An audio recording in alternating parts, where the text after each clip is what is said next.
নমস্কার, সকলকে স্বাগত জানাই আমাদের চ্যানেলে। আপনার দিনটি শুভ হোক এই প্রার্থনা করে আজকের ভিডিওটি শুরু করছি। আজকের ভিডিওতে আমরা কথা বলবো তুলা রাশির জাতক জাতিকাদের এই যে 2026 বছরটি চলছে, 2টি মাস চলে গেছে, বাকি থাকছে যে 10টি মাস কেমন কাটবে সেই বিষয়ে আজকের আলোচনা। 2026 সূর্যের বছর, রাজার বছর, সকলেই হয়তো জেনে গেছেন। তার কারণ হচ্ছে 2026কে যোগফল দাঁড়াচ্ছে 1, আর 1 মানেই সূর্য, আর 1 মানেই রাজা। তো এই রাজার বছরে প্রথম 2 মাসে খুব বড় কোনো ট্রানজিট ঘটেনি। ফেব্রুয়ারি মাসের শেষের দিকে মঙ্গল রাহু একত্রে এসেছে। অনেক জ্যোতিষী বলেছেন খুব ভয়ঙ্কর সময়। আমি বলবো খুব ভয়ঙ্কর সময় না, ঘটনা ঘটবে, দুর্ঘটনা ঘটবে, তবে যেরকম করে বলছে ওপরওয়ালার আশীর্বাদ বলুন বা গ্রহের যে পজিশন রয়েছে, শুধু দুটো গ্রহ একসাথে হলেই তো হয় না, তবে গ্রহের যে পজিশন রয়েছে খুব বড় কিছুর ভয়ঙ্কর নাও হতে পারে বা না হওয়ার চান্সটাই বেশি, ছোটোখাটো ঘটনা ঘটবেই। তো তুলা রাশির জাতক জাতিকাদের কেমন যাবে বাকি 10 মাস, প্ল্যানেটারি পজিশন কি থাকছে প্রথমে সেটা জেনে নেব।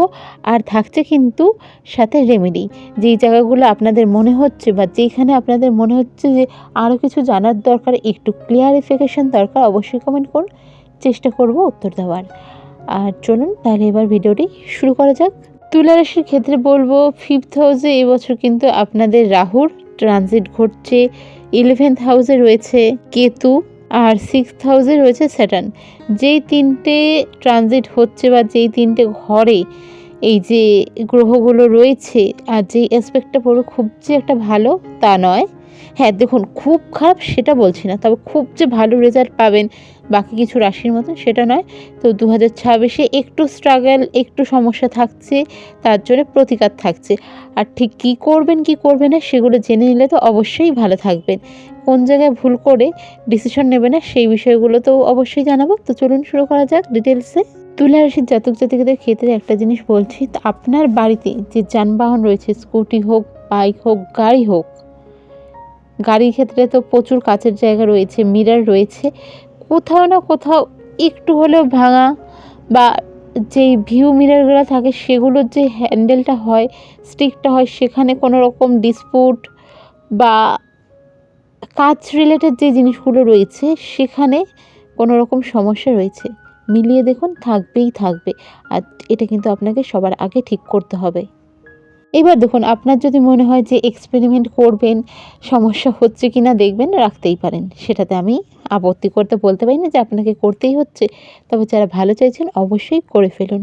আপনাদের যে 5th হাউসে এই সময় রাহু রয়েছে এবং তার ফলে যে লগ্নের ওপর যেই রাহুর এসপেক্ট পড়ছে সেই কারণে কিন্তু কিছু সমস্যা হবে, যেমন ওয়েট গেইন হয়ে যাওয়া, নেগেটিভ চিন্তা ভাবনা, হুট করে কিছু করে ফেলা যেটা নিজের ক্ষতি হয়ে যায়।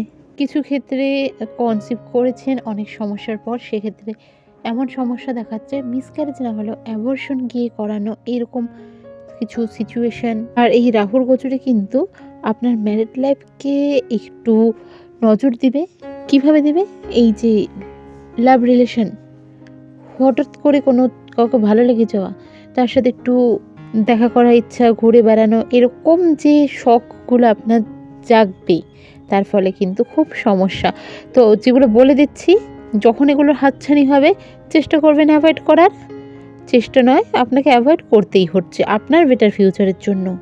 আচ্ছা, এর সাথে সাথে বলবো যে 6th হাউসে যে শনি মহারাজ গোচর করছে তার ফলে কিন্তু কর্মস্থানে আপনাদের একটু সমস্যা হবে। এই বছর কালো জিনিস কিনবেন না, চামড়ার জিনিস কিনবেন না, এই জিনিস কোনো বন্ধুর থেকে ধারে নেবেন না, এই জিনিস কাউকে ধার দেবেন না, গিফট নেবেন না, গিফট দেবেন না, মাথায় থাকে যেন।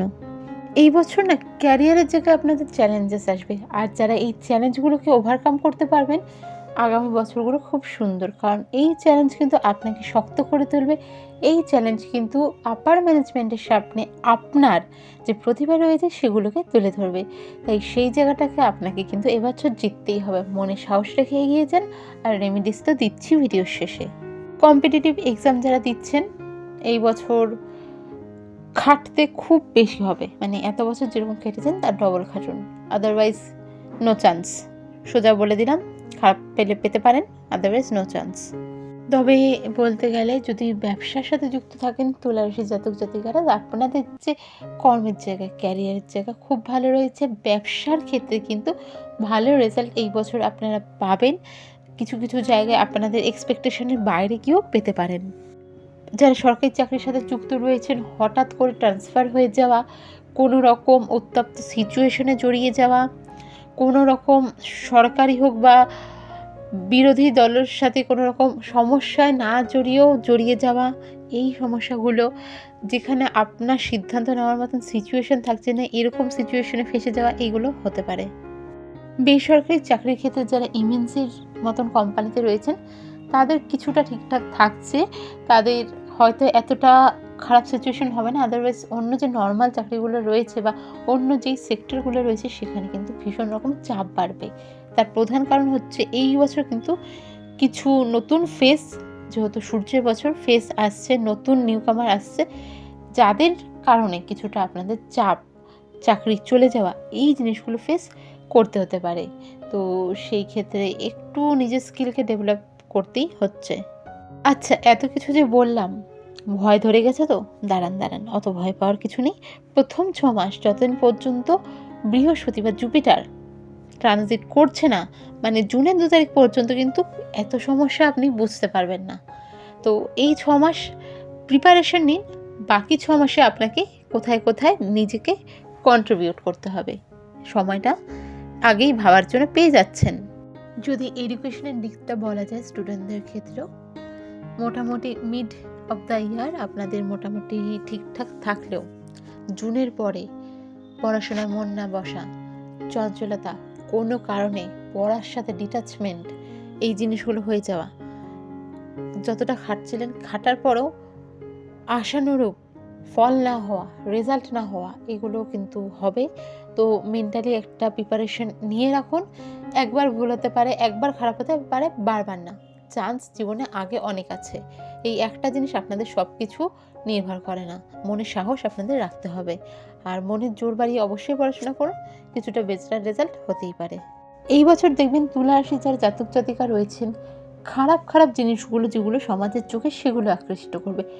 যেমন পরকীয়া, নেশা, অ্যালকোহল হোক, তামাকজাত দ্রব্য হোক, সংসারী হয়েও সংসার না করার নেশা, এই জিনিসগুলো কিন্তু ভীষণ অ্যাট্রাক্ট করবে। তুলা রাশির জাতক জাতিকা যারা বাড়ি গাড়ি কেনার কথা ভাবছেন, তাদের বলবো এই ক্ষেত্রে একটু উল্টো হবে। জুলাই মাসের পরে কিনুন, আপনাদের জন্য ভালো। তুলা রাশির জাতক জাতিকা এবছর কিন্তু দেখতে পারবেন কে আপনার বন্ধু, কে আপনার শত্রু। খুব কাছের মানুষের থেকে কিন্তু ছুরির আঘাত পেতে পারেন, মানে ধোঁকা পেতে পারেন।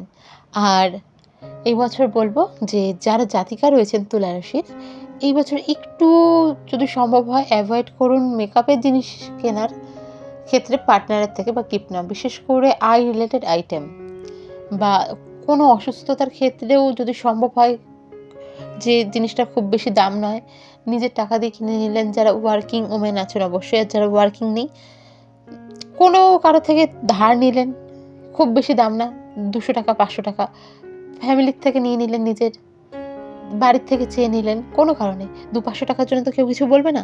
চেষ্টা করুন একটু অ্যাভয়েড করার, আর না এলাতে কিন্তু ভুগতেই হচ্ছে ম্যারিটাল লাইফে, যা কিন্তু খুব একটা ভালো নয়। মানসিক অশান্তি, সম্পর্ক ভেঙে যাওয়ার মুখে এই কিছু জিনিস দিয়ে যেতে পারে। এই যদি ভালো বলা যায়, এবছর ভালোও কিছু থাকছে, যেমন স্পিরিচুয়াল প্লেস ভ্রমণ হয়তো বা হবে না, বাট ভ্রমণ হচ্ছে। চেষ্টা করুন না স্পিরিচুয়াল প্লেসগুলো জেদে হোক বা যেভাবেই হোক ঘুরে আসার। এর সাথে সাথে যারা বাইরে যেতে চাইছেন চাকরির ক্ষেত্রে, কিছু মানুষের কিন্তু এই যে বছর হয়ে যাবে, যারা অলরেডি একটা সেরকম পজিশনে রয়ে গেছেন, সেটেলড রয়ে গেছেন। তবে সমস্যা থাকবেই আপনাদের ক্ষেত্রেও। এমএনসি কোম্পানিগুলো যে বললাম ভালো থাকবে, তাদের ক্ষেত্রে এগুলো বিশেষ প্রযোজ্য। এছাড়াও যারা বিজনেস ট্রিপ, যারা বিজনেসের সাথে যুক্ত রয়েছেন, তাদের সময় ভালো, তাদের কিন্তু ট্রিপ, ঘোরা, সেভিংস সব হচ্ছে। আর যারা কোনো রকম ইভেন্ট বা মানে ইভেন্টের এমপ্লয়ি রয়েছেন, তাদের জন্য কিন্তু একটু টাফ টাইম। তবে যিনি ইভেন্ট ম্যানেজমেন্টের হেড অফ দ্য ম্যানেজমেন্ট রয়েছেন, এরকম কিছু ইভেন্ট করছেন, তাদের সাথে কিন্তু আপনার বন্ডিংটা ভালো রাখতে হবে। তো সেক্ষেত্রে কিন্তু আপনারা একটা ভালো দিক পাবেন, ভালো সুযোগ পাবেন। আদারওয়াইজ কিন্তু বাকি চাকরির মতনই কিন্তু আপনাদের সিচুয়েশন থাকবে সেই বিজনেস আর চাকরির মতন। তো এই জিনিসটা আমি বলে দিলাম, এটা একটু মাথায় রাখবেন। এবার চলে যাওয়া যাক যে রেমেডি হিসেবে তুলা রাশির জাতক জাতিকারা কী করবেন।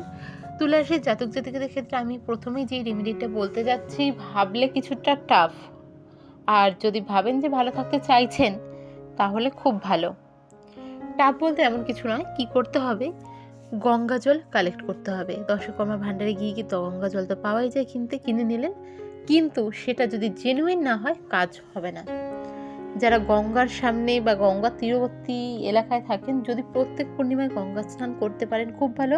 যেটা গঙ্গায় গিয়ে করছেন তার জন্য সময়সীমার ব্যাপার নেই। আদারওয়াইজ যারা গঙ্গার জল কালেক্ট করে স্নানটা করবেন, কি করবেন, যদি সকালবেলা সূর্য ওঠার আগে স্নানটা করতে পারেন খুব ভালো হবে আপনাদের জন্য, সব দিক থেকে পজিটিভ রেজাল্ট দেবে। কী করবেন, একটা খালি পাত্র নিয়ে নেবেন, বালতি বা কিছু, খালি মানে শুকনো, যদি শুকনো না থাকে মুছে নিয়ে নেবেন, সেখানে কিছুটা গঙ্গা জল দেবেন, তারপর বালতিটাকে ভরবেন। বালতিটা ভরে নিয়ে গঙ্গা জল দিয়ে দিলেন, কোনো কাজ করবে না। তারপর সেই জল দিয়ে স্নান করুন প্রত্যেকটা পূর্ণিমাতে। আপনাদের জন্য প্রচুর পজিটিভিটি দেবে, একটা শক্তি দেবে, মানসিক একটা শান্তি দেবে। এই যে সংসারের ছোট ছোট সমস্যাগুলো, ওগুলোর যে নেগেটিভিটি, সেগুলো আপনাকে এফেক্ট করতে দেবে না। দ্বিতীয়ত, প্রত্যেক দিন বাড়ি থেকে বেরোনোর সময় হনুমান চালিসা পাঠ করে বের হন। যারা পাঠ করার সময় পাচ্ছেন না, স্নান করে এসে যতক্ষণ নিজে রেডি হচ্ছেন, খাওয়া দাওয়ার সময় অবশ্যই না, যতক্ষণ রেডি হচ্ছেন বা কিছু করছেন বা মেডিটেশন আপনি করছেন সকালবেলা, আধা ঘন্টার জন্য হনুমান চালিসা পাঠ করতে না পারলে অ্যাটলিস্ট শুনুন, সেটাও আপনাদের জন্য খুব বেটার রেজাল্ট দেবে। এছাড়াও তুলা রাশির প্রত্যেকটি জাতক জাতিকাকে বলবো, বাড়ি থেকে বেরোনোর সময় মাথায় হলুদ টিপ পরে বের হন। আদারওয়াইজ আপনি আরেকটা কাজ করতে পারেন, যে কোনো মঙ্গলবার হনুমানজির মন্দিরে যাবেন, গিয়ে হনুমানজির মন্দিরে যিনি পুরোহিত রয়েছেন তাকে বলবেন যে হনুমানজির পায়ে থাকা কিছুটা সিঁদুর আপনাকে দিয়ে দিতে, সেই সিঁদুরটা নিয়ে এসে কালেক্ট করে টিপ পরে বাড়ি থেকে বের হন। যেই সমস্যাগুলো বলছি, যেই দুর্ঘটনা বা যেই সমস্যাগুলো বড় বড় হতে পারে, আশা করা যায় সেগুলোর থেকে সেরকম খারাপ রেজাল্ট পাবেন না। হয়তো খুব ছোটোর উপর দিয়ে চলে যেতে পারে, হয়তো যেখানে আপনার ভাগ্যে ছিল বড় কোনো অ্যাক্সিডেন্ট, সেখানে দুটো স্ক্র্যাচ পড়তে পারে, আশা করাই যায়। মন থেকে বিশ্বাস রেখে অবশ্যই করুন। যারা দম্পতি রয়েছেন, আপনারা বললামই সমস্যা থাকছে, সেক্ষেত্রে সবথেকে বড় জিনিস হচ্ছে যেটা আপনি করবেন, প্রত্যেক দিন সকালে না ইয়োগা করুন। আপনাকে মানসিক শান্তি, মন শান্ত রাখবে। চঞ্চল যে একে দেখে পছন্দ হচ্ছে, তাকে দেখে পছন্দ হচ্ছে, এই জিনিসগুলোর থেকে কিছুটা ভালো থাকবেন। আর রেমেডি কী করবেন, ইয়োগা একটা রেমেডি অবশ্যই, তার সাথে সাথে নিজেদের বেডরুমে রাধারানী এবং শ্রীকৃষ্ণের একটা ছবি রাখুন, এর সাথে সাথে জোড়া হাঁস রাখুন, রাজহাঁস। আর এর সাথে সাথে বলবো যে যাদের পক্ষে সম্ভব হচ্ছে 11টি দূর্বা, আদারওয়াইজ 3টি দূর্বা আগের দিন রাত্রিবেলা কাচের গ্লাসের জলে ভিজিয়ে রেখে ওই জলটা খান। এই রেমেডিগুলো করুন। আর প্রত্যেকটা গ্রহের ট্রানজিটের সাথে সাথে কি হতে পারে আর তার প্রতিকারের জন্য আমি তো রেমেডি দিয়েই দেবো। আর কোনো কিছু জিজ্ঞাসা করা হলে কমেন্ট বক্স খোলা থাকছে, কমেন্টস করতে পারেন। ভিডিওটি যদি ভালো লেগে থাকে অবশ্যই সাবস্ক্রাইব, লাইক, শেয়ার করুন। দেখা হবে পরের ভিডিওতে। জয় শ্রীকৃষ্ণ, রাধে রাধে।